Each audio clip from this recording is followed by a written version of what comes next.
રાજુલામાં યુવતીના અપહરણનો મામલો.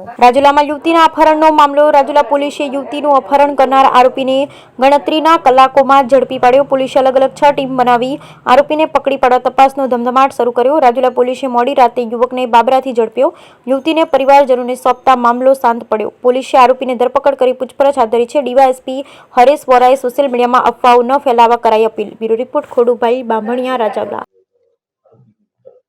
ગઈકાલે રાજુલા પોલીસ સ્ટેશનમાં ગઈકાલના વહેલી સવારના એક સમીર નામનો યુવક એક યુવતીને છોકરીને ભગાડીને લઈ ગયો, અપહરણ કરીને જાનથી મારી નાખવાની ધમકી અન્વયેનું ફરિયાદ જાહેર થયેલી હતી. અને દીકરીના પરિવારજનો, એમના સમાજના આગેવાનો બધા પોલીસ સ્ટેશને રજૂઆત માટે પણ આવેલા હતા. એ બધી બાબતોને ધ્યાનમાં રાખી પોલીસ અધિક્ષક શ્રી હિમકરસિંહ સાહેબના સુપરવિઝન નીચે કુલ 6 ટીમો કાર્યરત કરવામાં આવેલી હતી.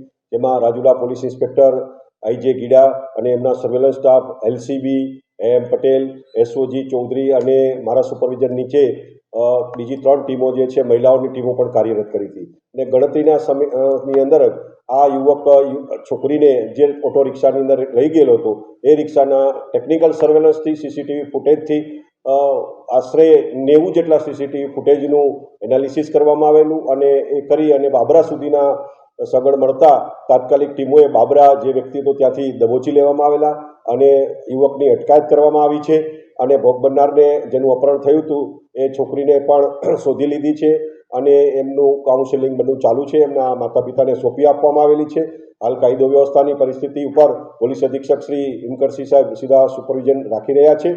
અને મારી આપના માધ્યમથી સૌને અપીલ છે કે કોઈ ખોટી અફવા ફેલાવશો નહીં. અપહરણનો ગુનો દાખલ કરવામાં આવ્યો છે અને પોલીસ એમાં કડક રીતે કાર્યવાહી કરવા માટે કટિબદ્ધ છે. અને ગામની અંદર કોઈ ઉશ્કેરાટ ન ફેલાય કે ખોટી અફવાઓ ન ફેલાય એ માટે તમામે ધ્યાને લેવાની જરૂર છે.